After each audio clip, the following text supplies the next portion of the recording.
Hola, ¿qué tal? Bienvenidos a La Jaula del Noob, edición entrevistas. Y el día de hoy tenemos un invitado muy especial, ex miembro de las Fuerzas Especiales Mexicanas, nada más y nada menos que Gafe 423. ¿Qué tal, Gafe? ¿Cómo te encuentras el día de hoy? Muchísimas gracias por la invitación. Estamos aquí emocionados de ahora poder estar en tu espacio. Ya te tuvimos de este lado, el episodio fue muy bien y ahora nos toca estar de este otro lado. Muchísimas gracias por la invitación a ambos. No, de verdad que todo un placer. Y bien, la primera pregunta es, ¿cómo fueron tus inicios ahora sí que en el ejército de las Fuerzas Especiales? ¿Cómo fue mi inicio en el ejército mexicano? Pues fue un inicio algo complicado, es lo que venimos platicando hace un momento detrás de cámaras. Cuando salgo yo a hacer contenido, porque aquí estamos hablando, a lo mejor me van a sentir que brinqué la pregunta, pero no. Cuando yo empecé a hacer contenido para redes sociales, no había mucha información de lo que era entrar al ejército mexicano. Porque hoy Sedena entiende que ya es, las redes sociales es la puerta para llegar hacia los jóvenes, pero en ese entonces estaba muy peleado, aparte que YouTube y todo estaba prácticamente en pañales, pues con mayor razón, entonces no actualizaban sus páginas de defensa, no había mucha información. Entonces, cuando yo empecé el contenido, empezamos a hablar ese tema. Pero fue justo eso, fue como tratar de ayudar a que los jóvenes no tuvieran la misma problemática que tuve yo, porque yo tardé casi un año para poder entrar al ejército mexicano, porque yo traía como que esta idea de las películas gringas, ¿no? La propaganda hollywoodense bélica que te dice que vas y te enlistas, en ese momento ya eres parte de las Fuerzas Armadas, te pelan a coco y ya eres militar. Y ni siquiera en Estados Unidos es así. Y ahora imagínate en México el proceso que tardado es, y más en aquel entonces, pues me encontré con muchas problemáticas para poder causar alta y me aventé casi un año para poder ser soldado, no fue tan fácil. Entonces, desde el inicio fue muy complicado el poder ingresar al ejército y después viene la desilusión más grande porque pues me doy cuenta que hay muchísima corrupción, que existe muchísima corrupción en las Fuerzas Armadas y yo a lo mejor en ese momento mi idea era como el ejército no existe, es el ejército, la institución más pulcra, honrada y demás y te das cuenta que existe muchísima corrupción, pero yo decía, bueno, me costó mucho trabajo estar aquí, pues ya estoy aquí, entonces me empiezo a encontrar con una serie de problemáticas inicialmente administrativas que te das cuenta que no está tan bien, pero o no está bien. La realidad es que no podemos decir no está tan bien, no está bien lo que pasa en las Fuerzas Armadas, pero como militar nos empezamos a acostumbrar, terminas normalizando la situación, pero ahora te encuentras, o me encontraba yo en ese momento, con la cara del narcotráfico, o sea, la lucha en contra del narcotráfico. Yo entro en un sexenio bastante complicado que fue el de Felipe Calderón, que es quien abre todo lo que bien conocemos hoy como la guerra en contra del narcotráfico, y de ahí me toca pues, pasar muchísimos años en una unidad convencional combatiendo contra el crimen organizado en diferentes partes de la República, diferentes estados, y ahí es donde conozco la ola de violencia que en realidad lo que un ser humano le puede llegar a ser a otro ser humano en una cuestión negativa, lo vi personalmente en carne propia y de ahí es como pues empiezas a perder la fe en lo que estás haciendo. Te soy muy honesto porque te empiezas a dar cuenta de que hay cosas que no cuadraban, que parece que la guerra la estábamos llevando en contra de los Zetas nada más, parece que estábamos peleando la guerra yo al menos yo me senté como la punta de lanza del cártel de Sinaloa y así como me sentía yo, se sentían muchísimos compañeros, pero nada, no teníamos las pruebas suficientes para decir si está pasando. Hoy en día el superpolicía está encerrado en los Estados Unidos y procesado por nexos con el crimen organizado, pero en ese entonces era muy complicada la situación, los mandos militares también complicaban más la situación, estábamos llenos de irregularidades, pero aún así aprendimos a trabajar. De ahí brinco a las fuerzas especiales. ¿Por qué? Porque cuando se hace el cambio de Enrique Peña Nieto, de Calderón a Peña Nieto, como bien sabemos, Calderón venía combatiendo una guerra por 6 años y llega Peña Nieto y así como entró, se da un radiograma a nivel ejército mexicano en el cual las órdenes son Se acabaron las persecuciones, se acabaron los patrullajes nocturnos, se acabó todo lo que estaban haciendo y quien se meta en problemas está solo y quien se haya metido en problemas vamos a abrir carpetas de investigación. Así que nadie se va a escapar de la autoridad. Eso fue inicialmente lo que se nos dice y pasó, o sea, realmente pasó, se acabaron los patrullajes, se acabaron, hacíamos la famosa operación pantalla, que hacíamos como que trabajábamos, pero no trabajábamos, pero no era porque nosotros no quisiéramos, era porque el gobierno federal en ese entonces dijo, se acabó, o sea, aquí vamos a dar con operativos, pero con muchísima información.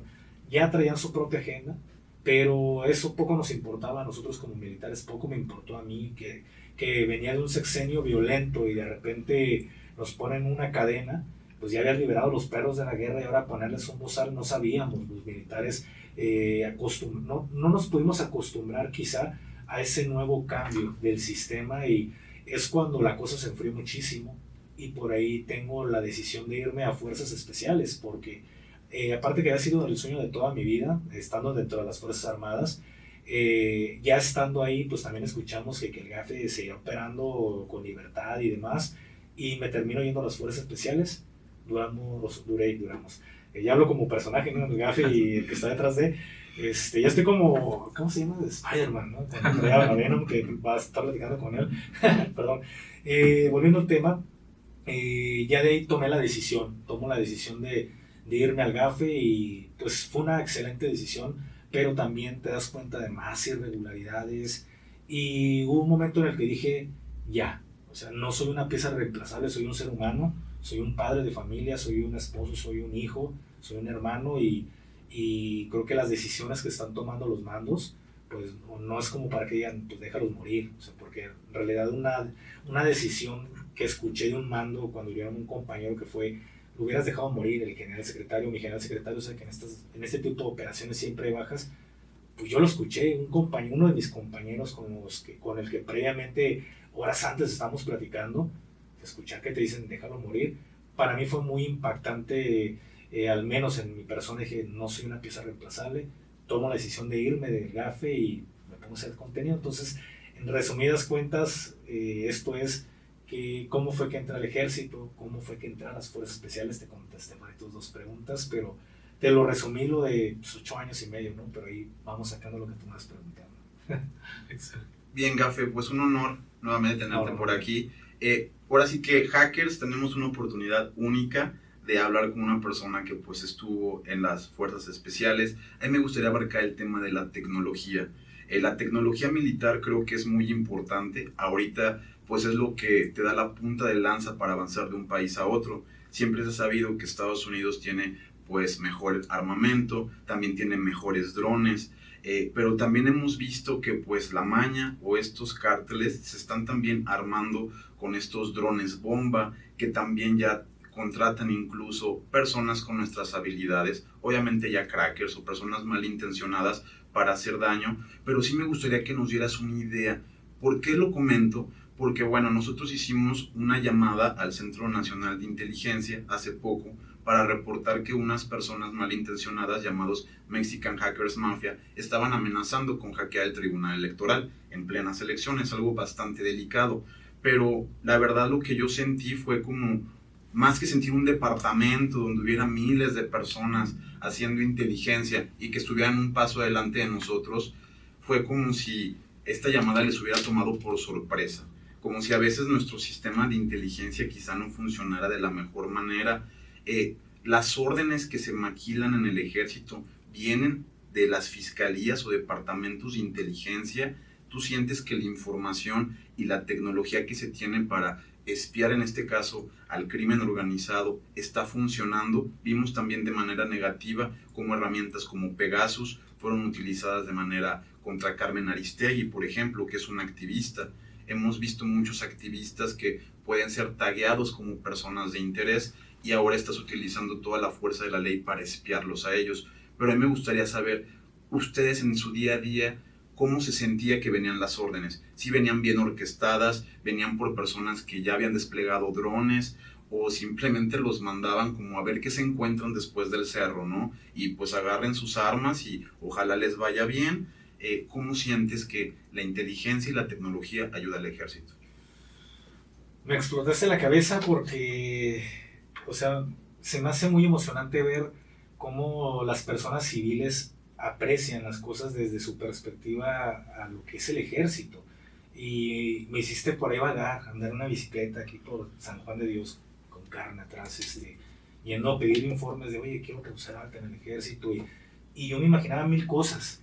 Cuando entras te das cuenta que es todo lo contrario a lo que te imaginabas. Entonces, ahorita que escucho el tema de la seguridad, el tema de que hablaste sobre estas personas malintencionadas, y tú dices, yo me imaginaba un departamento con cientos de miles de personas en tema de seguridad, pero es todo lo contrario, hermano.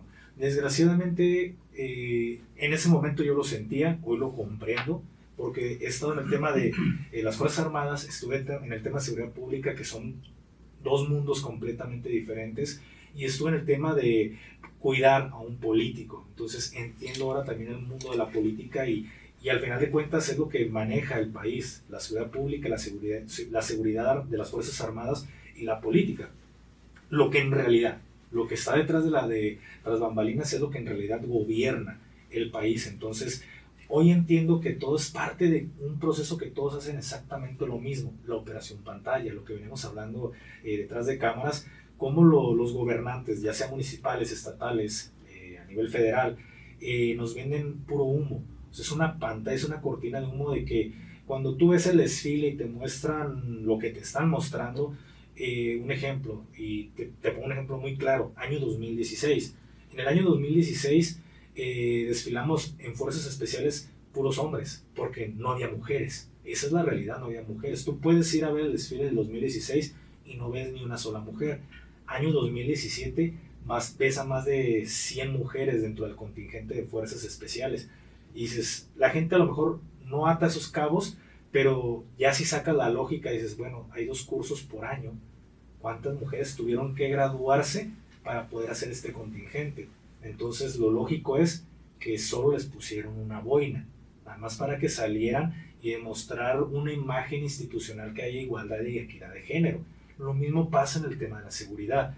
Pueden decir, mira, tenemos, y yo te lo digo por experiencia, yo estuve en una unidad de operaciones especiales, la mejor del ejército, y yo me encontré con esas carencias. Nosotros teníamos equipo de visión nocturna, que ni siquiera le había costado al gobierno de México. Hay que dejar esto muy claro. Los equipos de visión nocturna habían sido donados dentro del plan Mérida, pero no habían sido comprados con dinero de la defensa. Pero, ¿qué pasa? Tenemos las visiones nocturnas ahí, pero no las agarren, porque cada visión nocturna anda entre 60 y 80 mil pesos, no las agarren, ahí déjenlas, y sales a operar con medios inexistentes, con tus propios ojos, porque los recursos están dentro de una bodega, porque cuesta. Entonces solo lo sacas para desfiles, para ceremonias, pero para la operatividad no pasa. Y lo mismo ocurre en el tema de la seguridad. Puedes decir, gasté cientos de miles de millones de pesos en equipo de seguridad y quizás solo fue una computadora, pero el recurso se desvió. Entonces hoy entendemos cómo cuando el gobierno en verdad quiere trabajar y manda un recurso para, en verdad, un ejemplo, lo de Pegasus, mencionaste este tema, no se implementó contra gente del crimen organizado, se implementó contra gente de la oposición y con gente de las Fuerzas Armadas, porque es algo que la gente desconoce, pero cuando nosotros se implementa, o sea, todo cuadra en las mismas fechas en las que entra el programa Pegaso. Cuando yo estaba en el ejército, simplemente un día nos mandan a hablar, a ver, personal, 1 por 1, o sea, del batallón, empezaron a incorporar al batallón para hacernos un registro de voz, teníamos que cantar una estrofa de una canción, leer unos párrafos quizás de una poesía, o sea, nos capturaron la voz, nos capturaron las huellas, todos los biométricos. Y hoy en día te das cuenta que había un programa que estaba haciendo demasiadas cosas para poder ponerle seguimiento a las personas. Entonces, ¿qué hacían con este programa? Un ejemplo, si yo estaba hablando contigo y yo empezaba a decir armas, drogas, cártel tal, todas esas palabras clave entraban dentro del sistema y decían, a ver, este güey de las Fuerzas Armadas está hablando este tema con esta persona, y empezaban a hacer un mapeo de todo el desmadre. Entonces esto ya lo vengo a conocer hasta que entiendo el tema de la contrainteligencia, porque me mandan a mí en un curso junto con otros 2 compañeros a hacer justo un curso de contrainteligencia, y ahí es donde entendemos cómo es que está funcionando todo este tema. Pero los recursos para en verdad poder cuidarse, por ejemplo, de gente malintencionada, no lo hacen porque ellos piensan que nadie les va a hacer absolutamente nada. Más bien todos estos recursos son gastados siempre por tema de pelear en contra de la oposición, porque al final de cuentas no olvidemos que el secretario de la Defensa Nacional, el almirante que es el secretario de Marina, pues ambos fueron puestos por el presidente, y si el presidente los quiere quitar, los quita. Entonces tienen que hacer lo que el presidente en turno les esté diciendo, y creo que todos sabemos que siempre es ir en contra de la oposición. Entonces los recursos o los pocos recursos que se tienen son entregados prácticamente a andar investigando la oposición y no al crimen organizado, porque al final de cuentas terminan trabajando de la mano gobierno y crimen organizado. ¿Para qué los investigas a ellos si sabes a la perfección dónde viven, sabes a la perfección en dónde comen, porque vas y te sientas a comer con ellos? Entonces, más bien, estos recursos son para estar investigando la oposición. Sí, creo que eso que acabas de mencionar es creo que una respuesta a veces a lo que uno se pregunta, ¿no? Al ver el desfile militar ahí en Ciudad de México. Porque pues se ve ahí los tanques, se vean ahí a los de fuerzas especiales con Barretts, con fusiles pues potentes, y mucha gente se pregunta, bueno, pues tienen todo este armamento, pero pues no se ve que lo utilicen, o mandan a miembros de las fuerzas especiales a guerras como por ejemplo la que está pasando en Sinaloa, y pues no se ve mucha respuesta, ¿no? O dicen, no, pues es que realmente esto sigue igual, aunque haya miembros de las fuerzas especiales, las cosas siguen pues graves, ¿no? En una situación delicada. Pero, o sea, ¿qué es lo que sucede ahí? Mira, la realidad de esto, volvemos al tema, son operaciones pantalla. O sea, tiene hasta un término en el ejército. Una operación pantalla es, hacemos como que trabajamos, pero no trabajamos. No es porque los militares no quieran trabajar, porque la gente, yo he visto comentarios de, si son tan buenos, ¿por qué no acaban con el narcotráfico? Porque pues yo le pregunto a esas personas, ¿sabes cuánto representa el dinero del narcotráfico dentro del Producto Interno Bruto? ¿Cuánta es la cantidad? Ya no hablemos el de México, ahora vete a los Estados Unidos. ¿Cuánto representa dentro del PIB anual? Es una cantidad brutal. Ningún gobierno combate su crimen organizado, simplemente saben trabajar con él. Ya entendieron que el crimen organizado está para quedarse, llegó para quedarse. Y cuando tú prohíbas algo, siempre va a haber una persona que va a traficar con ese algo. Entonces, el gobierno de Estados Unidos ya aprendió, creo que el gobierno de Estados Unidos lo entendió desde la ley seca, cómo al traficar, al prohibir o hacer la prohibición del alcohol, se dio cuenta la cantidad tan brutal con la que se traficó, pero también eran los mismos políticos que estaban traficando con los mismos mafiosos. Ya el gobierno ya entendió que no puedes terminar con ellos, déjalos trabajar, pero que no te des cuenta que están trabajando. Es algo que Estados Unidos sigue metiendo esa presión aquí en México de, a ver, güey, prácticamente yo también tengo mafias y tengo más mafias que tú. Aquí hay rusos, aquí hay chinos, aquí hay mexicanos, latinos, o sea, gente de color, neonazis, o sea, aquí tenemos una infinidad de mafias y no traemos el desmadre como tú. O sea, lo que Estados Unidos está haciendo es una presión para bajar todos esos índices de violencia aquí en México por lo que se viene a futuro. Pero México hace como que trabaja, pero no trabaja. Entonces, ¿por qué? Porque está trabajando de la mano con esta maña, pero no han podido en más de 3 décadas unificar estas organizaciones, porque es lo que siempre se ha querido buscar, unificar a todos los cárteles que trabajen para uno mismo y que, como las mafias, ahí está la yakuza, que todos trabajen para uno mismo. Pero aquí en México siempre es como, yo quiero ser el mejor, yo quiero ser el líder, y esto ha llevado a 3 intentos de unificación por parte de organizaciones. Entonces, ¿qué es lo que pasa? Nadie quiere soltar su pedazo de terreno, pero quizá en Sinaloa, el gobierno de Sinaloa en la actualidad está trabajando para una facción, pero ¿qué pasa con la otra? Pues es enemiga. Pero, ¿y si el gobernante de ese estado es de mi color del partido al que yo represento? Ay, no le digas nada, porque sería exponernos a nosotros. Mejor expongamos acá a Jalisco. O sea, de ahí empieza todo el desmadre. Puedes mandar tropas a Sinaloa, pero yo te pregunto a ti, ¿qué color es Sinaloa actualmente en temas políticos? Hablando de colores de partido, no vas a ir a calentar el estado donde uno de tus gobernantes, que está metido por temas de crimen organizado, que tienen todas las pruebas, y no han hecho nada. Entonces yo te pregunto a ti, ¿es acto de presencia o crees que en verdad están trabajando? Sí, pues Morena. No van a calentar su propia plaza, Ajá. porque calentarla es, no dejas de hablar de Sinaloa, de Rocha Moya y de todo lo que está pasando. Entonces creas una operación pantalla, una cortina de humo. Hacemos como que trabajamos, llegan 500 soldados de fuerzas especiales a trabajar a Sinaloa. El soldado no cuestiona, hermano. Y más cuando el escalafón jerárquico es inmenso. El soldadito como yo, el cabo que llega a operar, o el soldadito va a llegar a decir, no, güey.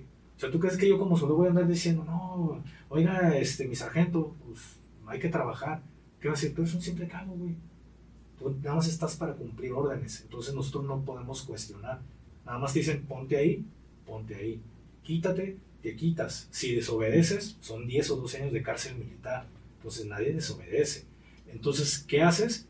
Haces como que trabajas, pero no trabajas. Ahora mejor piquemos el avispero en un estado que no es de nuestro partido, que no es de nuestro color, y allá sí vamos a trabajar, allá sí vamos a recuperar o a tomar control de un estado para convertirlo no solo en un color de un partido, sino también en el territorio de una organización que viene trabajando contigo. Entonces ya empiezas a entender lo podrido que está el sistema. Entonces, así en grandes rasgos, esto es trabajar en México.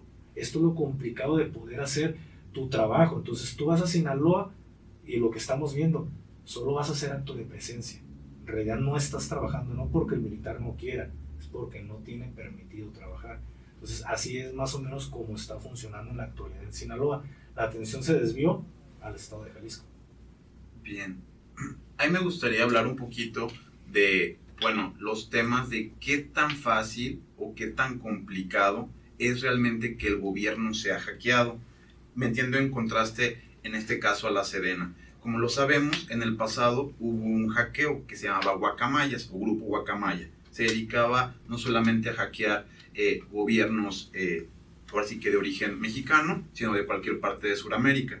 Pero sabemos que les hackearon varios terabytes de información. De eso pues están saliendo las notas paulatinamente. Notas que tienen que ver a lo mejor con desvío de recursos, lo que están haciendo con la nueva aerolínea, el nuevo también aeropuerto, lo que están haciendo con el Tren Maya. Entonces, digamos que hay muchas cosas negativas realmente que apenas están por salir. Ya tú te imaginarás que lo que ha salido son como 100 megas, ¿no? O sí, 500 megas. Entonces la gente que realmente tiene la información de Guacamayas va a ir sacando poco a poco estos golpes mediáticos. Pero a eso voy es, tú cuando estabas en el ejército, ¿sentiste que había ese sentimiento social de que como sargentos o comandantes o mayores o superiores dijeran, oye, no solamente debo de cuidarme yo, mi persona en el ambiente físico, sino tengo mi celular y no se me vaya a meter aquí un bicho de algún cártel y luego vayan a decir dónde está mi ubicación? O sea, que tengan ese nivel de sensibilización o sienten que el arma los protege y que realmente los equipos electrónicos, el que se te acerque quizá una camioneta cerca de la maña, que tenga a lo mejor equipos de jammers para que cuando te ataquen pues inhiben las funciones inalámbricas, incluso que no puedas realizar una llamada de alerta a tus otras unidades para que vengan a auxiliar. Es decir, tú sentías que sí había un nivel de soy importante o soy un mayor y también debo de cuidar mi información, o aquí ya transgrede mi información personal, aquí ya no solo es mi trabajo, aquí están mis hijos, mi familia, mis amigos en el celular. Entonces, pues que no me afecten en la vida personal o no me vaya a tocar una bala, ya tengo el chaleco antibalas, pero también debo de cuidarme un poco de lo digital. ¿Tú crees que sí existía esa conciencia? Mira, no existía esa conciencia. Yo te hablo al menos en mi tiempo. No te puedo decir en la actualidad porque ya no sé en realidad cómo actúan los mandos. A mí me pueden platicar compañeros que están dentro del medio y sabemos que sigue existiendo la misma problemática que a mí me tocó. ¿Cuál es? Enseguida te voy a platicar un poquito más. Cuando yo entro al ejército, yo entro cuando el internet Wi-Fi estaba todavía en pañales. O sea, no había como Wi-Fi, estamos hablando que en aquel entonces era 5 minutos, ya voy a llegar a 5 minutos, ya cuelga la llamada porque me la cobran. Entonces era muy difícil, al menos yo no hablo para la sociedad mexicana. O sea, yo entiendo que en el momento, en los años que yo estoy dentro del ejército mexicano, había una vida fuera de. Nosotros somos, o el ejército es una pequeña sociedad dentro de una sociedad más grande, pero nuestra sociedad funciona muy diferente a la suya. Mientras que ustedes ya estaban hablando de temas de que la banda ancha, que los megas, y nosotros estábamos refundidos en la sierra con un pisapapeles que era carísimo. Adquirirlo con un sueldo de 10,000 pesos, ya 9,000 pesos ya libres de impuesto. O sea, era muy complicado quizá el acceso en ese momento para un teléfono, porque estamos hablando de tus 9,000 pesos que tú ganas, y ahí se rebaja lo que tienes que andar haciendo de aportaciones dentro del ejército, y aparte tus gastos personales, y aparte los gastos de tu casa. Será muy difícil el acceso a un teléfono. Y en ese entonces nosotros el teléfono lo utilizábamos para llamadas. Subir al cerro de los más altos y andar con el teléfono a ver si agarrábamos señal, porque la cobertura no era la que hoy en día tenemos. Entonces, cuando empieza todo este tema de los teléfonos, se genera una especie de estilo Edad Media, esta persecución contra las brujas, esta cacería.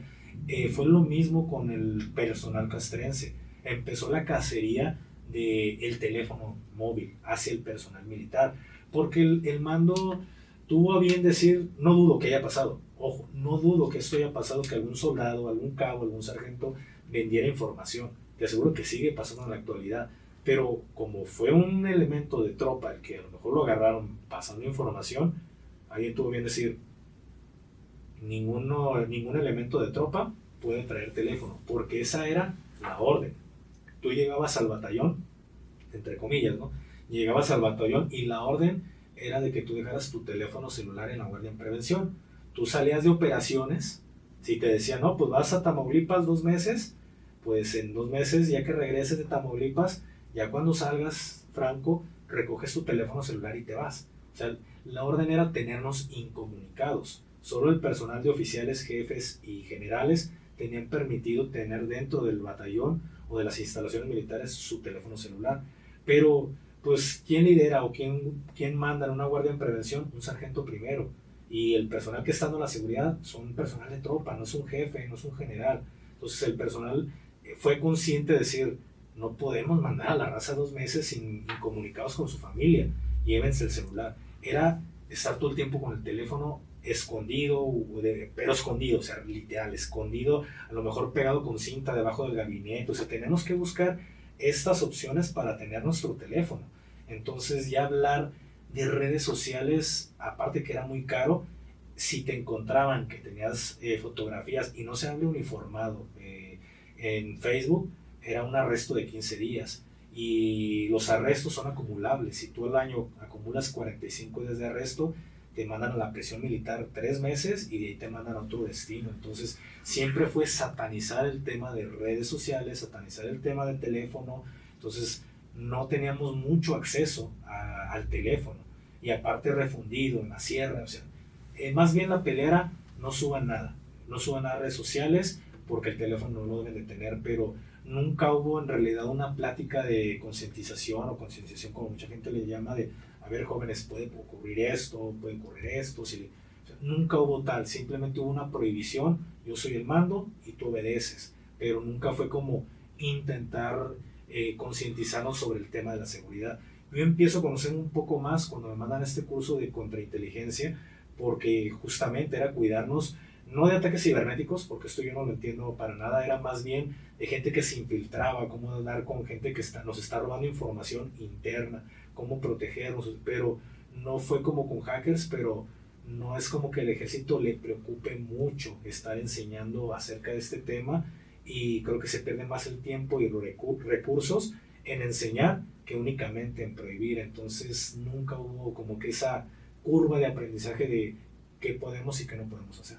Creo que estaría bien hasta que se dieran por parte de especialistas como ustedes este tipo de pláticas, pero digo, desgraciadamente para el ejército mexicano, a lo mejor lo que ustedes, no digo que pasa o pasara, pero hay una gran probabilidad de que menosprecie su trabajo por el simple hecho de que son civiles, porque así es el ejército. O sea, nosotros tenemos quizá nuestros propios hackers, pero a lo mejor sus hackers ni siquiera son hackers, pero dicen, pero como son del ejército son los mejores. Y esto lo vemos reflejado no solo en el tema de seguridad, cibernética, sino también en el tema de no agarres cursos civiles, porque también culeros. Los mejores cursos son los de que salen de aquí, pero ahí es donde encuentras estas incongruencias en lo que te dice el mando. Dicen que lo civil no sirve, pero al rato a los que participan, elementos que participan en competencias internacionales de fuerzas especiales, quien les da los cursos de tiro de precisión y demás, son civiles 100%. Entonces, solo cuando conviene lo civil sirve, y cuando no, lo desechan. ¿Por qué? Porque lo civil cuesta, porque los civiles van a cobrar, y lo que el ejército no quiere es pagar. Entonces, prefieren vivir en esa edad media de la prohibición antes de querer salir al mundo y decir, podemos hacer algo mejor. Sí, sin duda. Y bueno, ahí en Instagram miré una foto tuya que subiste, donde mencionas así de peleando contra los de la última letra. Y pues está bien interesante, ¿no? Y luego, como lo mencionaste hace un rato, que luego decían, no, pues ahora se van a ir a Tamaulipas. Y yo creo que en ese tiempo de los de la última letra, pues es algo que a cualquiera le daría miedo, ¿no? Claro. Ir, y luego más siendo pues de fuerzas especiales, que pues detiene uno quiera topar con ellos. Pero ¿cómo ustedes manejan, siendo fuerzas especiales, cómo manejan esa psicología de, pues saben qué, ahora toca operación ahí en Tamaulipas y pues vamos a ir contra estos? Pues mira, ¿cómo te preparan? Justamente antes de que llegaran ustedes, estaba hablando con uno de mis compañeros, con Biggie, porque me hizo exactamente la misma pregunta y ya no le terminé de contestar.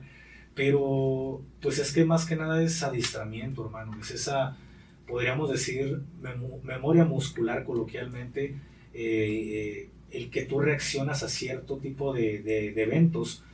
Realmente se te enseña mucho, a lo mejor en este tipo de situaciones, el cómo te destruyen completamente y te terminan colocando en una situación de estrés todo el tiempo para que sepas manejar esa situación ya en la vida real. Yo porque me preguntaba, ¿cómo manejaste esta situación cuando estabas con gente de la maña que va 50 güeyes, 60 güeyes, 70 güeyes que sabes que te querían desvivir? ¿Cómo manejas esta situación? Pues es que fue más que nada el adiestramiento el que sale a relucir. Yo nada más estoy haciendo lo que se me enseñó. Entonces, siempre la memoria muscular. Creo que te lo pongo en otro ejemplo. Yo le tengo un pánico a las alturas, un pánico, pero soy paracaidista. ¿Cómo es que soy paracaidista? Porque estoy adiestrado. O sea, tengo un buen adiestramiento, tuve buenos instructores que hicieron de que el miedo sí está ahí, pero los movimientos se están efectuando por sí solos. El salto todo es adiestramiento, y cuando menos reaccionas ya estás en el aire. Entonces dices, bueno, aquí entró el adiestramiento. Lo mismo ocurre cuando vas a estados que son conflictivos. Tú desde que entras, ya los soldados antiguos ya te empiezan a hablar de operaciones de alto impacto, Tamaulipas, allá vas y no sabes si regresas. Entonces, psicológicamente ya vas preparado. No es como que llegas y ¡pum!, encuentras violencia, ¿no? Ya traes el miedo. Yo recuerdo cuando pisé la primera vez el estado de Tamaulipas y vi ese letrero que decía bienvenidos al estado de Tamaulipas, fue como, recuerdo que hasta sentí esa respiración fría, ese sentimiento que por mucho tiempo viví, que era como bailar con la muerte, como la danza con la muerte, ¿sabes? De que en cualquier momento, cualquier error, mueres. Eso es ese sentimiento de estamos danzando, estamos bailando una balada con la muerte. Entonces aprendes a vivir con ese sentimiento, pero sigue estando presente todo el tiempo. Psicológicamente es terror. Eso es lo que genera el terror, porque los de la última letra, un ejemplo, desgraciadamente, fueron militares de operaciones especiales, fueron gafes, fueron personas que conocían la propaganda militar. Y el tema de la propaganda es una materia que se nos imparte demasiado en fuerzas especiales, porque el 60% del adiestramiento de un fuerza especial mexicano va encaminado a la guerra de guerrillas. Entonces, como guerrillero debes de conocer a la perfección la propaganda, porque es la forma en la que vas a llegar a la población civil y convencer de que se unan a la guerrilla, porque nosotros estamos conscientes de que no podríamos durarle ni el mes a Estados Unidos, pero a lo mejor con guerrilleros, haciendo una guerra de desgaste, una guerra tipo de guerrilla, podemos durarle años a Estados Unidos a madrazos. Entonces, por eso nuestro adiestramiento se va mucho a la guerrilla, se nos hace conocer la propaganda. Ahora imagínate elementos del GAFE con todo el conocimiento de operador especial que te haces criminal, empezaron a utilizar la propaganda y la convirtieron en narcopropaganda. Entonces, ese terror psicológico que nosotros empezábamos a ver, pues era parte de una propaganda que los Zetas estaban haciendo. O sea, no siempre, yo lo vi en muchas ocasiones, llegábamos topones y corrían, pero corrían y se llevaban todas sus largas, se llevaban sus radios, se llevaban todo, hermano. Pero a veces encontraba radios y nosotros no lo veíamos como casualidad, no lo descartábamos, pero decíamos, no lo dejaron, vamos a ver qué tan cierto es, si fue un error o no lo dejaron, porque va 50-50. Si fue un error, pues ya estás escuchando sus conversaciones, porque equipo de así de güeyes que tengan esta forma de intervenir no lo tenemos, viejo. Si encuentras el radio, pues va, güey, le damos por lo que estamos escuchando en el radio que andan por tal lado. Pero, ¿y si se utilizaba como forma de terror psicológico? ¿A qué me refiero? Tú salías y desde que salías del lugar donde estabas destacamentado, salías del lugar y escuchabas de, hey, ahí van tres rápidas, o sea, la Cheyenne, van tres rápidas, o a un cuadradito, o un comando, los Humvee, van tantos güeyes, van bien pilas, y ya empezabas ahí a pueblear, salías del pueblo, agarrabas brecha, por ejemplo acá en Tamaulipas agarrabas la principal, la carretera, y los escuchabas todo el tiempo, porque te das cuenta del sistema de halconaje que tienen, que no es de una cuadra, dos cuadritos, o sea, nos sentamos kilómetros, agarramos diferentes municipios y siempre nos iban poniendo cola. Y tú dices, bueno, lo feo es cuando estás cansado, tienes sueño, tienes mucho frío y de repente empiezas a cabecear y escuchas en las frecuencias de la maña de, hey, van rápidas, van dormidos, hay que darles en su madre, hay que agarrarlos en tal, van a agarrar por... Ahí entra el terror psicológico, hermano. El vuelve a vivir y luego escucha, ya van pilas, a ver, aguanten que se vuelvan a dormir, O sea, eso, hermano, es el vivir con el terror psicológico desde que llegas y ves bienvenidos a Tamaulipas, hasta que gracias por visitarnos, Tamaulipas agradece su visita. Es en el momento en el que descansas, pero en realidad sí te deja el daño psicológico, sí te deja por mucho tiempo algo que quizá no puedes reparar. Yo te lo digo por experiencia, hay muchas cosas que no puedo reparar de mi cabeza, solo aprendí a vivir con ello. Pero ir a Tamaulipas era decir, regresaré con los pies por delante o caminando. Entonces era una situación muy difícil de vivir en el estado de Tamaulipas y el operar en este lugar. Bien, a mí me gustaría hacer esta pregunta, creo que es relevante porque pues la mayoría siempre estamos quejándonos, pero a veces no ponemos como una perspectiva de qué haríamos nosotros. A mí me gustaría, creo que eres una persona adecuada para hacer esta pregunta. En este momento pues está Omar Harfuch, le han echado miles de flores por su trabajo de detener y quemar estos laboratorios, hacer muchas detenciones, incautar armas y demás.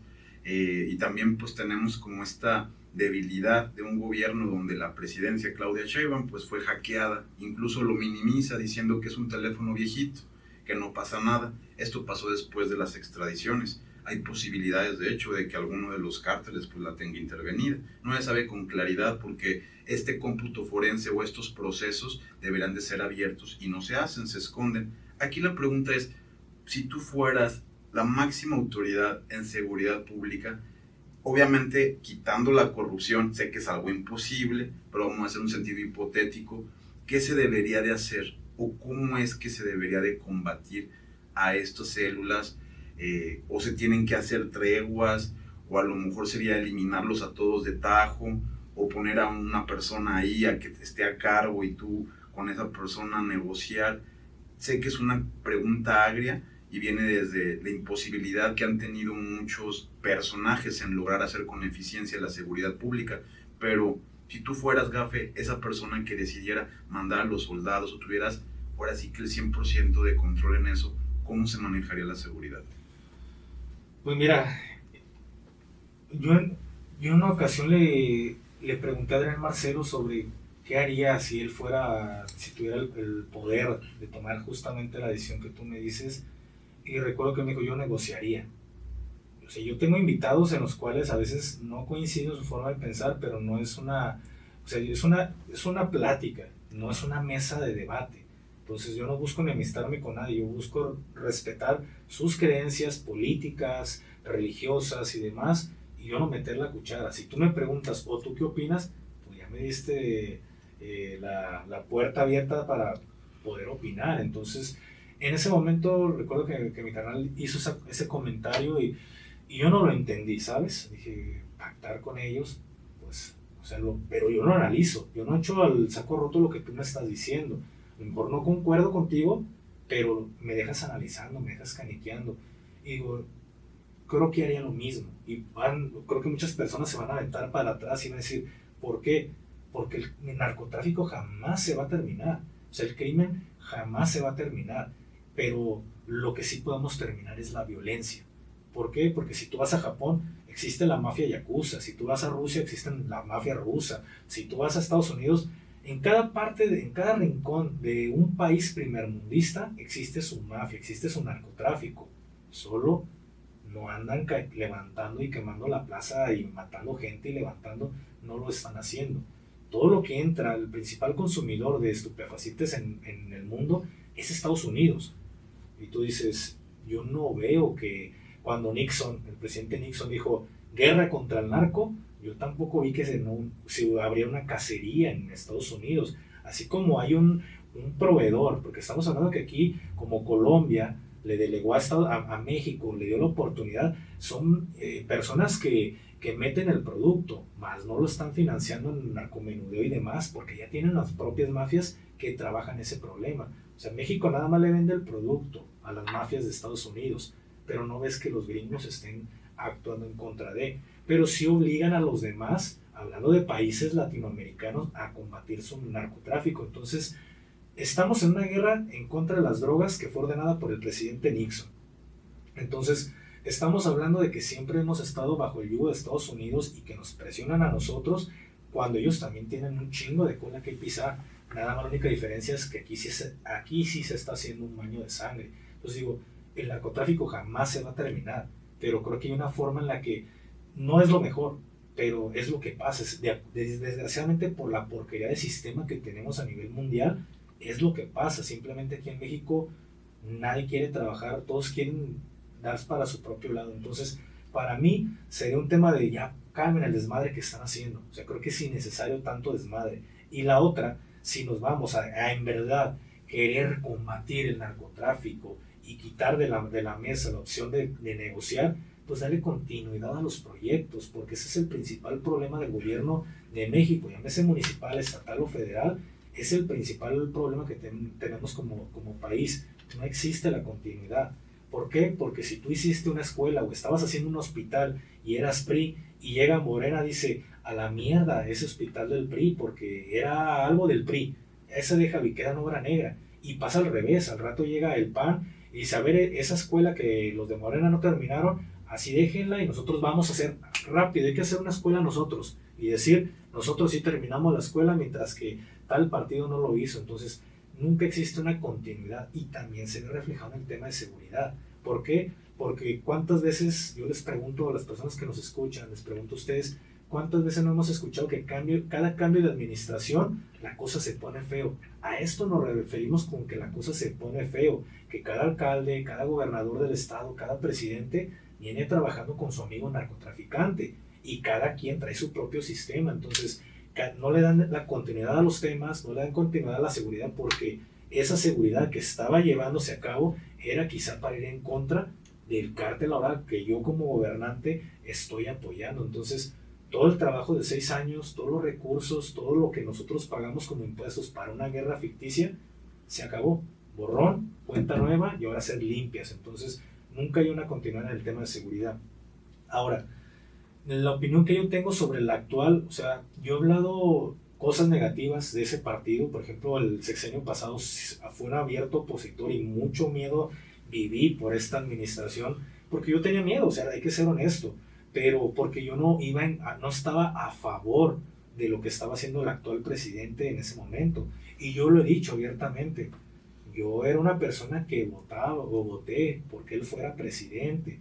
Y al menos en lo que es yo no puedo decir en temas de seguridad porque yo no conozco nada de temas de seguridad cibernética, pero sí de este lado conozco, y cuando veo que en lo que yo esperaba que hiciera el cambio, sale con una política de abrazos y no balazos, sale queriendo culpar al ejército de lo que pasó en el primer Culiacanazo, de que el ejército actuó solo, o sea, de ahí se me cae del pedestal donde yo lo tenía, porque entiendo que el ejército no funciona así. No es defender mi camisa, porque también he sido un abierto crítico del mal actuar del ejército. Entonces cuando yo digo, no, el ejército no funciona así, hay una cadena de mando, y si el presidente dice no se hace, no se hace. Simplemente no le salió como él quería. No salieron las cosas como él quería, pero no podía manchar su administración, así que prefirió culpar que el ejército son una bola de indisciplinados, cuando el que dio la orden fue él. Quien tiene la autorización de mover esa gente de operaciones especiales que él mandó es él, no el secretario, no un general de región, no, es él. Entonces ahí es cuando dije, pues no porque yo haya votado por él, no lo voy a criticar. Todo ese sexenio critiqué el mal actuar que hubo en temas de seguridad. ¿Cómo puedo? Ojo, yo no digo que no se esté trabajando por parte del gobierno federal en la actualidad con la maña, pero está trabajando. Algo que vimos que en el sexenio pasado los índices de violencia se dispararon, los enfrentamientos, las desapariciones, todo se fue al alza. Ahorita las cosas están bajando, entonces estaría mal de mi parte decir, pues están trabajando. Pues tengo que darlo del César al César. Y cuando veo quién es su secretario de Seguridad Pública, digo, pues al menos hay un secretario que sí conoce de seguridad pública, que eso te lo digo desde el ámbito policial, militar, y aquí está también mi hermano que nos está escuchando, se valora cuando te dicen, hay un mando policial que sí es policía, que no es de escritorio, que no es de dedazo, y el saber que Harfuch estuvo en operaciones especiales de la Policía Federal, la carrera que trae, digo, bueno, no le quito la fe, así como no le quité la fe al presidente decir, ahí le va mi voto, y ya después dije, regrésamelo prácticamente, que ya no se puede, pues lo mismo está en la actualidad con la presidenta y con el secretario de Seguridad. Pues mi voto de confianza ahí está. Esperemos que sigan trabajando y que se siga intentando reducir los índices de violencia, pero pues yo no critico, al menos no soy tan crítico como la administración pasada, porque al menos estoy viendo que están intentando hacer algo, aunque digo, pues no todo me gusta, pero al menos lo están intentando. Siento que la guerra en contra del narcotráfico de Sinaloa, como se los mencionaba, se está queriendo desviar para otro lado, y es donde no estoy de acuerdo. Digo, yo sé cómo funciona el sistema, pero lo que no estoy de acuerdo es cómo trabaja el sistema. Y bueno, justamente algo bien curioso que vimos justo después de que quedara Donald Trump como presidente de Estados Unidos, o como nosotros le decimos de cariño, ¿no? El demonio naranja, fue que empezaron a sobrevolar aviones de espionaje, aviones de reconocimiento en territorio mexicano, ¿no? Pasando por Sinaloa, obviamente, por Baja California, incluso por Tabasco. Entonces todo esto nos preguntamos, ¿no? ¿Será que Estados Unidos algún día invada México? Obviamente esto la presidenta, cada vez que se lo preguntan, dice, no, ¿cómo creen? Eso jamás va a pasar. Pero, ¿cuál es tu opinión sobre esto? Mira, hace un tiempo tuve una entrevista con un buen amigo, que es Ed Calderón, y hemos tenido muy buena relación en el sentido de que nos compartimos mensajes, nos compartimos nuestra quinela, ¿no? De, oye, ¿cómo ves lo que acaba de pasar? Oye, pasó esto, o sea, yo me enteré de que el Papa acababa de llegar, que ya tenemos un nuevo Papa por él, porque, pues, o sea, decimos, no es casualidad que el Papa sea gringo, y no es casualidad que el Papa sea judío, o sea, cuando vemos que el electorado de Estados Unidos trae un pedo ya con el tema de los judíos y cómo llevan el sistema, o sea, dices, a ver, cómo se comporta la política a nivel mundial con la entrada de un nuevo Papa, o sea, temitas así los manejamos, y pues ya no se podrán imaginar cuando hablamos de temas de seguridad en México. Entonces, tanto él y yo coincidimos mucho en el tema de que México ya recibió su primera operación militar en México, por parte de Estados Unidos. ¿A qué nos referimos? El secuestro de ese señor de Sinaloa, que no lo menciono porque no sea mi canal, no voy a cuidar mis palabras, ¿no? Pero esa palabra está muy censurada ahorita en la plataforma, ya saben, el que usa un sombrero. Esa fue la primera operación militar de los Estados Unidos en territorio mexicano.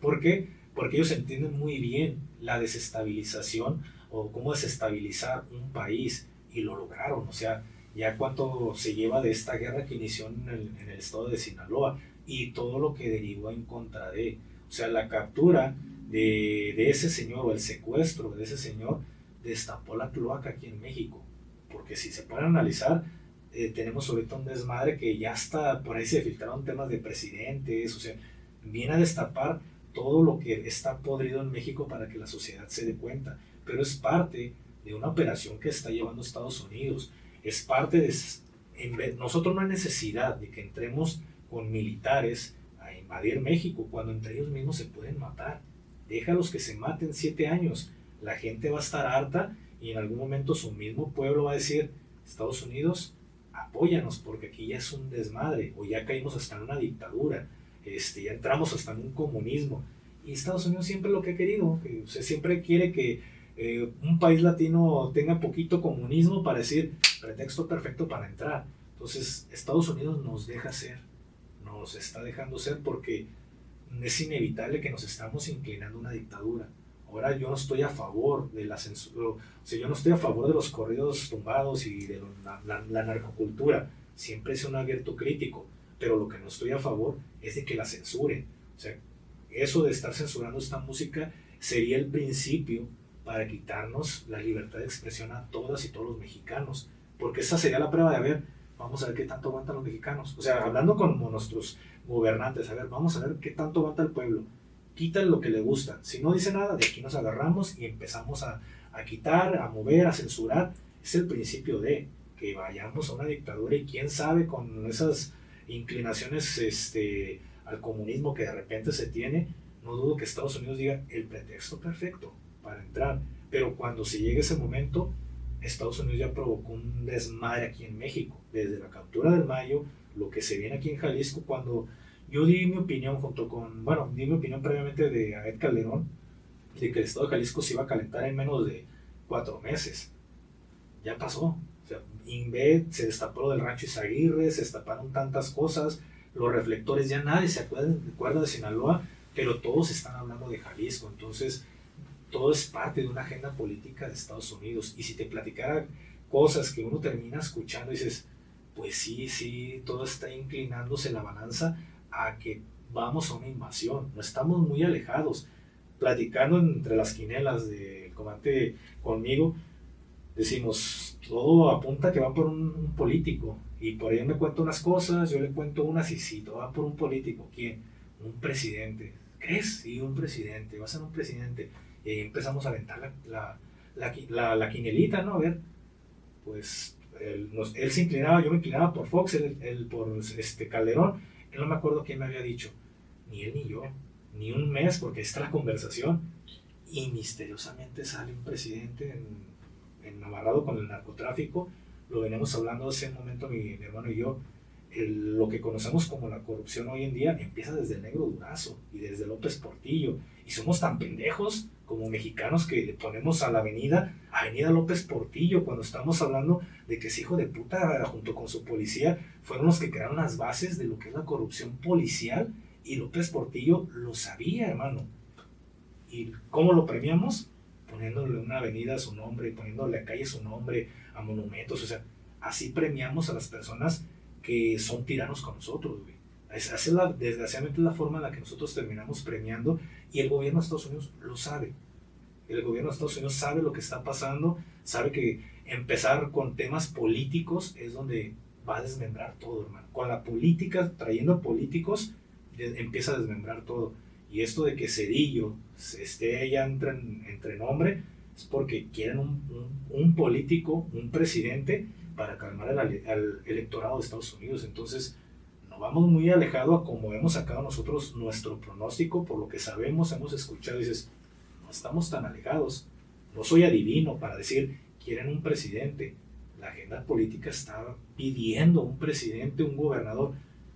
Yo me equivoqué. Yo dije, al principio dije, va a ser Alfaro, después dije, va a ser Calderón, hoy ya veo que es Cedillo. Entonces, no vamos muy alejados. Creo que la invasión de Estados Unidos ya inició, pero no esperemos ver tanques.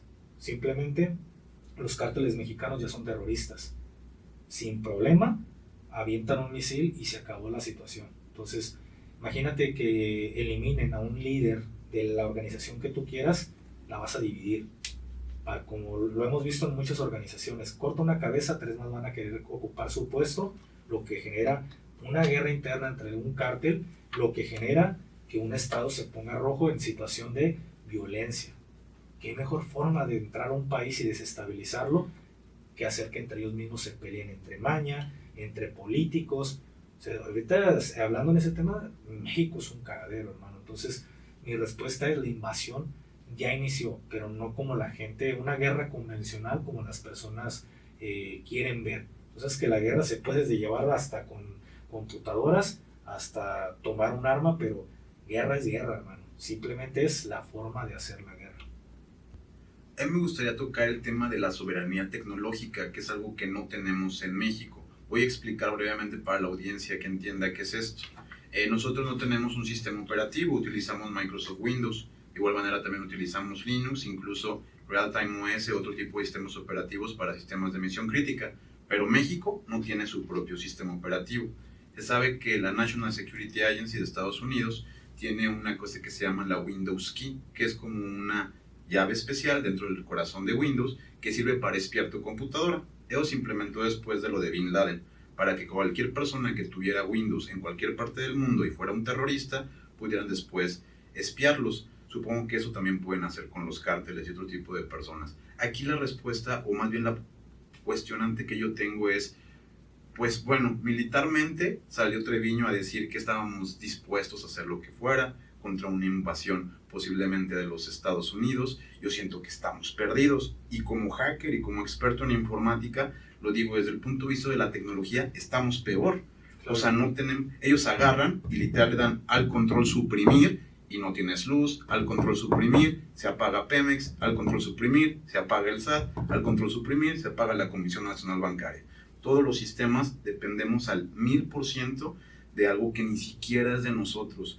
¿Por qué el gobierno también no apuesta por tener algo de seguridad o de privacidad? Es de plano que estamos totalmente vendidos a los americanos. O sea, ¿cuál es tu conjetura? A mí me duele mucho como experto saber que honestamente no somos rival ni para rusos, ni para ucranianos, ni para chinos, ni para norte de Corea.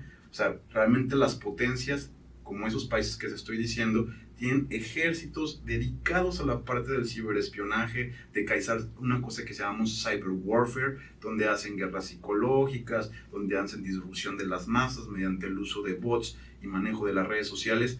Aquí en México parece que nosotros no tenemos el control de nada, y el día que realmente nos rebelemos, pese a que el jefe y el mayor comandante digan, no, pues tenemos tanques, tenemos helicópteros, yo lo veo como de, pues nos van a reiniciar todos los sistemas, aeropuertos se vuelven un caos, semáforos, y tienen la capacidad. Que la luz, ya viste lo que ocurrió en España hace menos de 3 semanas. Impresionante. Y a mí me llamó mucho la atención un comentario ahorita que toca ese punto de Zelensky, en donde dice que le ofreció a Pedro Sánchez todo su equipo de respuesta a incidentes computacionales, porque Rusia ya había atacado en muchos momentos la infraestructura eléctrica de lo que viene siendo Ucrania. Entonces que ellos ya tenían un equipo de respuestas, y Pedro mejor no quiso decir nada, porque ya te imaginarás lo que representaría que hubiera sido un ciberataque. Claro. Porque dicen que se perdieron los gigawatts. ¿Dónde quedaron? Creo ¿Dónde se quedaron? No recuerdo la cantidad, pero dices, ¿dónde quedaron? Eso puede servir para aprender una inteligencia artificial que funcione para algún grupo de armadas, puede servir para aprender una computadora cuántica que funcione para otro tipo de métodos. Pero en verdad, ¿cómo nos sentimos de que no tenemos tecnología como mexicanos? ¿Qué deberíamos de hacer? O sea, porque si no tenemos soberanía tecnológica, pues somos dependientes de Estados Unidos. No podemos ir a una guerra contra ellos porque todo nos lo apagan. ¿Crees que realmente está consciente el gobierno de que nos apagan la computadora y ya estuvo, porque no tenemos ni siquiera un Windows, no tenemos nada como mexicanos? ¿O piensan que no van a ser tan mala onda los americanos y que no se van a meter con nuestras computadoras? Pues mira, serían muchas cosas que tendría que hablar al respecto de esto, pero una de ellas, ahorita te comparto, lo demás es, el gobierno lo sabe, pero pues hasta un cierto punto los mexicanos, hablando del tema de gobierno, siempre caen en el mismo error, pecan de confianza, pecan de que somos amigos, aunque los escuchas muchas veces jactarse, no existen los amigos en la política, que solo son favores políticos. Entonces, yo lo he escuchado muchísimas veces jactarse a políticos de eso, y al rato los ves que traen los pedos de que se confiaron porque los vieron como amigos. Entonces, no dudo, como pasa en municipal, estatal, también pasa en federal. O sea, cometen los mismos errores y el gobierno creo que dice, no son nuestros amigos, pero les estás moviendo la cola a los gringos. Creo que ellos entienden a la perfección cómo es que funciona, que somos sus perras de Estados Unidos, y esa es la realidad. Desgraciadamente dependemos en su totalidad del gobierno de Estados Unidos en muchas cosas, pero los mexicanos lo permiten, ¿sabes? Entonces, creo que en lo personal es algo que los políticos saben, pero como se sienten que son amigos, ¿para qué invertir en eso? O sea, ¿para qué gastar $100 millones en esto si puedo ser un Partenón, el nuevo Partenón de este siglo, ¿no? O sea, no mames, ya lo vimos con Durazo. O sea, ¿para qué gastar en eso si me lo puedo robar? Total, no pasa nada. Esa es la mentalidad del político mexicano. Prefieren robar a invertir. O también pasa mucho lo que, fíjate, en una ocasión hasta me acordé de Porfirio Díaz y dije, así es como se hacían pendejo a Porfirio Díaz. ¿A qué me refiero? Y no es con el afán de insultar al secretario de la Defensa, porque no es con esa intención. Estados Unidos le vende, la administración de Felipe Calderón, le vende a la Sedena un sistema de adiestramiento virtual, por sus siglas el SAP, Sistema de Adiestramiento Virtual. Les vende toda la infraestructura, les vende el software, y también, pues por varias razones, les vende todo en su totalidad, pero el software era lo carito. O sea, el mantenimiento anual que representaba hacerle a ese software, estamos hablando de unas cantidades brutales. Y alguien dentro de la defensa tuvo bien decir, ¿para qué pagamos por un sistema de primer mundo, o sea, de primer nivel que traen los gringos, tantos millones por el servicio de software? Pues la quisieron aplicar como los chinitos, ingeniería inversa, pero sin en verdad hacer la réplica. O sea, fue una ni siquiera podemos decir chinos, porque ahorita los chinos piratean una calidad muy cabrona. Piratearon, o sea, implementaron su propio sistema de adiestramiento virtual, le pusieron el Saeta. De tener un sistema de primer mundo, pasamos a algo que creo que el jueguito de los patitos era más interactivo. Y con esas porquerías nos adiestrábamos. ¿Qué es lo que hicieron? En vez de pagar el mantenimiento que se requería, le dieron un poco de dinero, si mal no recuerdo, a gente que estaba estudiando dentro de la UNAM para hacer este programa, y le dieron ese presupuesto, una pequeña mamada, y pues con poco de recursos es poco. También no le puedes exigir una gran calidad de aplicación, ¿no? Pues le dieron algo como lo de los patitos esos de Nintendo. Cuando llega el secretario de la Defensa Nacional, le dicen, mejor que el SAF. Y el secretario de Cienfuegos dice, mejor que el SAF. La realidad es de que si le hubiera preguntado a algún usuario, el usuario le hubiera dicho, mejor que el SAF, mi secretario, por el miedo a decir la verdad. Pero la verdad es una porquería este sistema.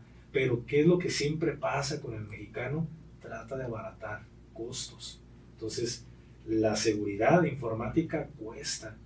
Todo cuesta, hermano, y lo que menos quieren hacer los políticos es gastar. Entonces creo que sí, el gobierno está consciente que se requiere todo este tema en cuestión de seguridad, pero todo cuesta. Prefieren hacer como que estamos trabajando, pero para nada lo estás haciendo. Entonces creo que esa es una de las principales problemáticas aquí. Hacer un un sistema operativo que sea de mexicanos, vas a contratar vas a hacer algo muy similar al sistema de adiestramiento que hizo el ejército. Entonces, pues prefieres en vez de gastar, prefieres con lo que ya tienen, o sea, con lo que el mismo gobierno de Estados Unidos y sus empresas le han metido a todo el mundo, algo gratis. Tú compras una Windows y ¿para qué creamos nuestro propio sistema si esta trae Windows? Creo que se preocupan poco por lo que tenemos aquí en México en tema de seguridad. Excelente. Ahora, ¿podrías platicarnos alguna experiencia de alguna operación de alto impacto en la que hayas estado? ¿Cómo de qué tipo? ¿Qué experiencia te gustaría más o menos saber? Quizás como a lo mejor de la detención de algún capo de alto nivel, quizás.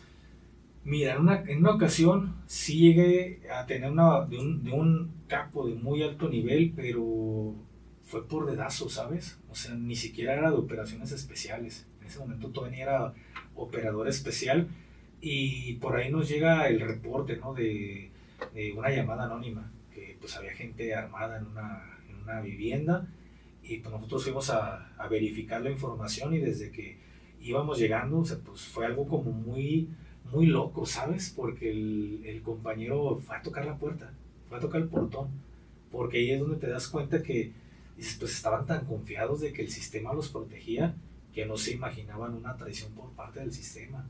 Entonces, pues no tenían seguridad. La seguridad la tenían internamente dentro de la finca, pero externamente estaban tan confiados de que no pasaría nada que no pusieron seguridad.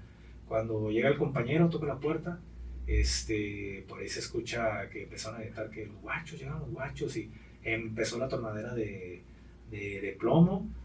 Cada quien empezó a utilizar sus aparatos y pues se desató un enfrentamiento en este lugar. Aseguramos la finca, hubo personas del crimen organizado que habían perdido la vida y por ahí dimos con un capo, que no sabíamos que era un capo hasta que por ahí ya estando en el batallón, el comandante de mi unidad, o sea, el coronel, hasta le pegó unas cachetadas al malandro y el malandro pues no decía quién era, pero estamos hablando que eran tiempos que ni siquiera existía el WhatsApp. Entonces, hoy en día pues mandas una fotografía y ya sabes qué pedo, o sea, te llegan en segundos, milisegundos te está llegando quizá la fotografía, pero en ese entonces solo fue como una llamada por el radio de, hey, creo que la persona que está en tal lugar es tal capo. ¿Por qué no? Pues es que aquí hay muchas cosas que todo indica que es él, o sea, armas, fotos, que está en su casa.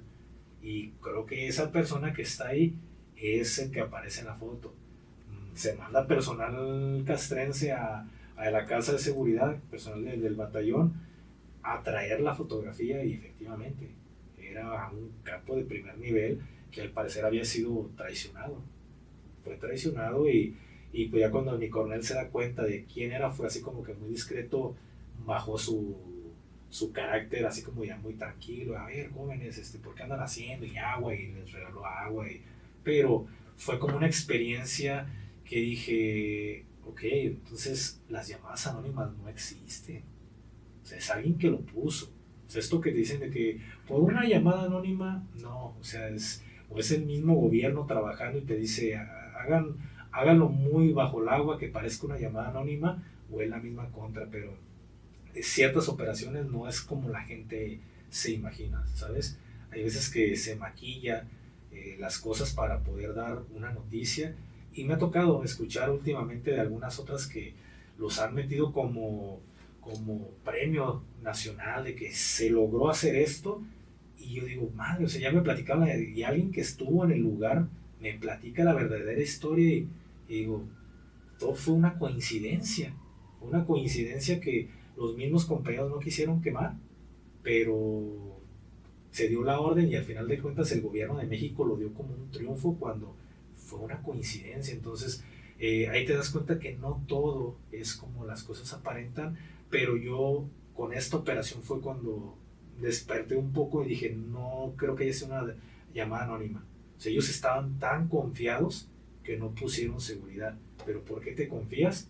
Porque estás pagando una nómina para que no te molesten, pero no se esperaban al ejército mexicano. Entonces, como estas, me ha tocado hacer varias, pero a lo mejor no de gente tan importante, porque aquí yo te puedo decir, yo estaba en el GAFE, pero la realidad es de que me tocó como convención, dije, qué loco, pudieron haber mandado fuerzas especiales, llegamos nosotros, pero porque fue una llamada anónima. Bien, para mi última pregunta me gustaría tocar un tema que es muy poco recurrente, que tiene que ver con el futuro, el transhumanismo, y en esto me refiero al futuro de la milicia como tal. Estamos viendo que, pues bueno, ahora los soldados que pues mandan a la guerra de Ucrania contra Rusia, estuve viendo mucho al respecto, realmente pelean con drones, hechizos y pelean una guerra que parece más cibernética. Los ves en los búnkers sentaditos con sus pantallas y más vale moverle aquí que a lo mejor salir a disparar, pero creo que esas habilidades nunca se se van a quitar. Y también, por ejemplo, la gente que va a trincheras, toda esta guerra se está llevando de una manera pues muy nueva, en donde se está involucrando mucha tecnología. Claro, asusta. Espanta, pero ¿tú cómo crees que sea el soldado del futuro? Me refiero de, en un futuro llevarás un chip inyectado de GPS en donde automáticamente estén tus signos vitales monitoreados. Si tienes una baja, automáticamente reporta el sistema que ya tienes bajas y mandan más soldados. Cada vez estamos metiendo más la inteligencia artificial, la automatización y pues la tecnología. ¿Tú cómo visualizas que será el soldado de aquí a 10 años?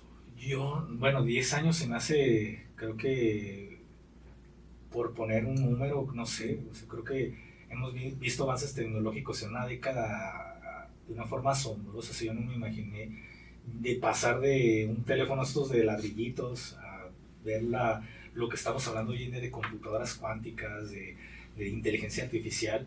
Realmente ha sido un gran cambio, pero creo que militarmente yo lo he analizado, lo he pensado como tú me lo dices, y no sé, creo que la tecnología apunta que en algún momento sí estaríamos como Terminator. O sea, no suena nada descabellado el pensar que esto podría dar una vuelta al día de mañana a soldados que sean humanos estén peleando contra robots. O sea, digo, es algo muy loco. Y si en la actualidad, o sea, yo no me puedo imaginar lo que está viviendo un combatiente en Ucrania, porque estamos hablando que hay equipos, hay escuadrones de drones de ambos lados, que la guerra ya se está llevando ya de una forma ya tecnológicamente muy superior a cómo se está llevando la guerra en contra del narcotráfico. Pero no quitamos el dedo del renglón que están haciendo de una forma muy primitiva, pero lo están haciendo. O sea, mientras que en Afganistán, en Medio Oriente, ¿cómo te podrían? Pues, o sea, tecnológicamente aprendieron a hacer cosas buenas con métodos de fortuna, o aprendieron a hacer aparatos explosivos improvisados, estos IED, con cosas muy caseras, pero con un mayor efecto. Pero ellos tienen una curva de aprendizaje de más de 15 años, 20 años, para aprender a crear nuevas herramientas que generen terror y dolor y amputaciones, laceraciones, pero con muy pocos recursos. Aquí en México apenas están en esa curva de aprendizaje. La diferencia es que tienen recursos muy limitados, porque tienen muchísimo dinero. Tenemos como vecino al país que en Walmart puedes encontrar de todo. Entonces están haciendo grandes avances aquí en México, hablando de los cárteles, tecnológicamente hablando, porque es algo que sigo teniendo, esa problemática de la operación pantalla. De nada te sirve que mandes 500 elementos de fuerzas especiales a combatir a Michoacán si ni uno solo de ellos trae un sistema para detectar IEDs en el suelo, o sea, aparatos explosivos improvisados. O sea, ¿de qué te sirve si esa curva que los gringos tuvieron en la década de los 2000 y podemos aprender de lo que ellos vivieron, en vez de ahora nosotros poner o tomar acciones, seguimos en la misma? Solo hace efecto de disuasión, manda 500, manda 300 güeyes, pero ninguno llega con un aparatito para detectar una mina. Algo que lo vimos en la década de los 2000 en Afganistán. Hoy en día los malandros ya no solo ponen minas, hoy en día también traen sistemas de drones que dicen, no es Ucrania, es México, es Tamaulipas, pero ¿qué tiene el militar mexicano para combatir ese dron?